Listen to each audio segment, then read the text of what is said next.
यतिखेर माइतीघर मण्डला चाहिँ बलात्कारमय भएको छ। त्यो पनि एमालेको कार्यकर्ताद्वारा। यहाँ यता हुनुहुन्छ शोभा पाठक दिजु भने, यता रश्मिला धामी यो ब्यानरको हुनुहुन्छ, अनि यता जमुना खत्री यता हुनुहुन्छ। सबैजना चाहिँ बलात्कारद्वारा पीडित, बलात्कारको पुरुषद्वारा उहाँ पनि र उहाँ शोभा पाठक पनि।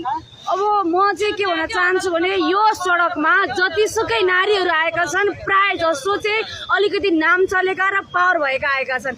जो मान्छेको नाम चल्छ, जो पावरमा हुन्छ, उसले त्यो नाम र पावरको दुरुपयोग गर्छ क्या। जस्तो केटीलाई पनि म ओछ्यानमा लिएर आउन सक्छु र भोलिको दिनमा यसले आरोप लगायो भने पनि मेरो पावरको प्रयोग गरेर यिनीहरूलाई यो केसलाई गुडमुड गरिदिन सक्छु भन्ने घमण्डले बलात्कार नगरे तापनि उनीहरूले चाहिँ के माया जालमा फसाउने प्रयास गरेका हुन्छन्। आफ्नो शक्ति र पावरलाई दुरुपयोग गरेको हो क्या उनीहरूले। अब उहाँहरूबाट त्यो व्यक्ति समातिउन् नसमातिउन्, समाज समात्दैन, त्यो सरकारलाई जिम्मेवारी दिने हो, हामीले सरकार हेर्ने हो। तर एउटा सन्देश भने अवश्य गएको छ, यी नारीहरूले गर्दा आफू पावरमा हुँदैमा, पैसामा हुँदैमा दुरुपयोग गर्न पाइँदैन हैन।